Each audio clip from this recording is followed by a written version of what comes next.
subscribe to my channel. मध्ययुगीन Switzerland में कहीं एक थका हुआ यात्री आगे एक मठ को देखकर राहत महसूस करता है। उसका स्वागत किया जाता है, एक भीड़ भरे गेस्ट हाउस में निर्देशित किया जाता है और तुरंत अभय की विशेषता परोसी जाती है, एक लंबा गिलास बियर। सदियों से आधुनिक यूरोप में मठ बियर के प्राथमिक बड़े पैमाने पर शराब बनाने वाले थे, लेकिन यह शायद ही वो जगह है जहां इस पेय की यात्रा शुरू हुई। बियर किण्वित अनाज से बने किसी भी मादक पेय को संदर्भित करता है, घास के एक विशेष समूह के खाद्य बीज। बियर बनाने का सबसे पुराना सबूत 13,000 साल पहले का है, जो अब आधुनिक इजराइल है। लेकिन विशेषज्ञों का मानना है कि पेय दुनिया भर में स्वतंत्र रूप से विकसित हुआ है। इन क्षेत्रों में से प्रत्येक में इसकी संरचना देशी अनाज द्वारा आकार दी गई थी।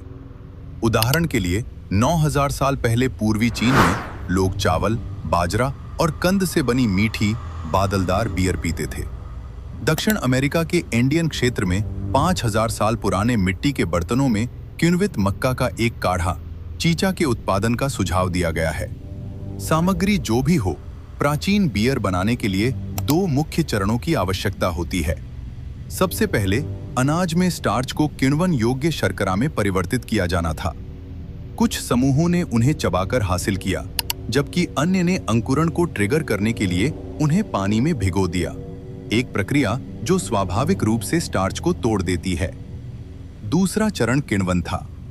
उस समय शराब बनाने वालों के लिए अनजान जंगली खमीर ने मिश्रण में अपना रास्ता खोज लिया।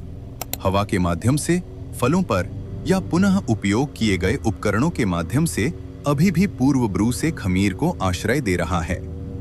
समय और भंडारण के साथ खमीर ने कार्बन डाइऑक्साइड छोड़ते हुए इनमें से कुछ शर्करा को अल्कोहल में परिवर्तित कर दिया। इस प्राचीन बियर को अक्सर अपूर्ण रूप से फिल्टर किया जाता था, इसलिए इसमें आधुनिक बियर की तुलना में बहुत अधिक फाइबर, बी विटामिन और प्रोटीन होता था। और कुछ संस्कृतियों ने प्रारंभिक चीनी मिश्रण को उबाला, जिसने कई अवांछित सूक्ष्म जीवों को मार डाला, जिससे यह अन्य उपलब्ध जल स्रोतों की तुलना में पीने के लिए सुरक्षित हो गया। इस प्रक्रिया का वर्णन करने वाला सबसे पुराना जीवित नुस्खा एक सुमेरियन कविता में दिखाई देता है, जो उनकी बियर की देवी निंकासी को समर्पित है। बेबीलोनियों ने इस आराधना पर निर्माण किया। हम्मुराबी के कोड ने प्रत्येक नागरिक के लिए दैनिक बियर राशन अनिवार्य किया, और एक पिंट के लिए ओवरचार्जिंग पकड़े गए किसी भी ब्रूवर को डूबकर मौत की सजा सुनाई गई थी। प्राचीन मिस्र में बियर मुख्य रूप से महिलाओं द्वारा घर पर बनाई जाती थी और दैनिक आहार का एक प्रमुख हिस्सा थी। इसने धार्मिक त्योहारों में भी एक केंद्रीय भूमिका निभाई और मंदिरों और फिरौन की कब्रों में एक भेंट के रूप में कार्य किया। 20वीं शताब्दी ईसा पूर्व तक बियर मिस्र से ग्रीस में फैल गई थी, हालांकि यह शराब की तरह लोकप्रिय नहीं था। फिर भी आने वाली शताब्दियों में बियर की प्यास पूरे यूरोप और उसके बाहर फैल गई। प्रारंभिक मध्य युग में यूरोपीय मठों ने बड़े पैमाने पर बियर उत्पादन का बीड़ा उठाया, दोनों यात्रा करने वाले तीर्थयात्रियों को प्रदान करने और मठ के रखरखाव का समर्थन करने के लिए बेचने के लिए। इसी समय के आसपास मध्य और पूर्वी यूरोप के शराब बनाने वालों ने अपने नुस्खा में एक महत्वपूर्ण बदलाव किया। उन्होंने हॉप्स जोड़ना शुरू कर दिया। ये हरे फूल अम्लीय यौगिकों से भरपूर होते हैं, बियर को एक नए कड़वे स्वाद के साथ प्रभावित करते हैं और एक संरक्षक के रूप में कार्य करते हैं।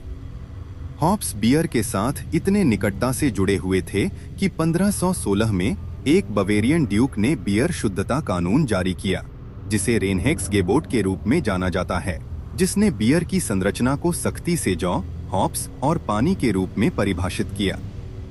औद्योगिक क्रांति ने प्रशीतन में प्रगति सहित अन्य आवश्यक बियर नवाचारों की शुरुआत की। 1876 में फ्रांसीसी रसायनज्ञ लुई पाश्चर ने बियर किण्वन में खमीर की भूमिका की पहचान की। इसके साथ एक प्रमुख बियर घटक अंततः दिखाई दिया गया था। शराब बनाने वालों ने व्यंजनों को परिष्कृत करने और स्वाद के साथ प्रयोग करने के लिए विभिन्न खमीर का चयन करना शुरू कर दिया। आज बियर की 100 से अधिक अलग-अलग किस्में हैं, जिनमें लेगर्स और एल्स 2 मुख्य प्रकार हैं। लेगर, जिसमें पिल्सनर और बोक्स शामिल हैं, को खमीर के साथ किण्वित किया जाता है जो ठंडे तापमान पर पनपते हैं और किण्वन वाहिकाओं के तल पर